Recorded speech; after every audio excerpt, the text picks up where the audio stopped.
Bien sûr, donc CH Bank, le groupe CH Bank clôture ses comptes, a clôturé ses comptes cette semaine, pardon. On note une très bonne activité commerciale puisque notre bilan il évolue de 7%. On a atteint les 125 milliards de dirhams. L'année dernière, on avait dépassé les 100 milliards, cette année 125. Au niveau des dépôts consolidés, on évolue de 7 et quelques pourcents à 74 milliards de dirhams. Pour ce qui est des emplois, je rappelle que les emplois sont portés par CH Bank, par Sofac, par Omnia.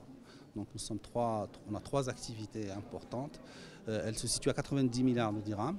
Elles sont en évolution de 8,8% par rapport à 2022. Ce dynamisme commercial, bien sûr, a apporté ses fruits, avec aussi un résultat très intéressant sur la salle des marchés. Donc, il nous a permis de réaliser un produit net bancaire de 4,5 milliards de dirhams, en évolution de 27% par rapport à 2022, et qui donne lieu à un résultat net consolidé de 777 millions de dirhams et un résultat net part du groupe de 710 millions de dirhams.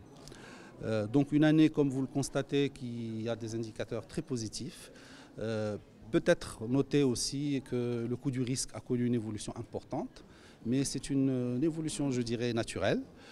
Parfois, on a certains pics au niveau du coût du risque et surtout que nous avons commencé depuis maintenant un peu moins d'une dizaine d'années à diversifier nos emplois. Je rappelle que CIH était essentiellement présent au niveau de l'immobilier. Aujourd'hui, nous sommes à 50% sur l'immobilier, j'ai envie de dire, à 50% sur l'entreprise. Et depuis toujours, on a eu des coûts du risque très bas, aux alentours plutôt de 0,5%. Cette année, on dépasse le 1%, mais finalement, on est presque au niveau du marché, sachant que c'est une année, on va dire, effectivement exceptionnelle au niveau du coût du risque. Voilà.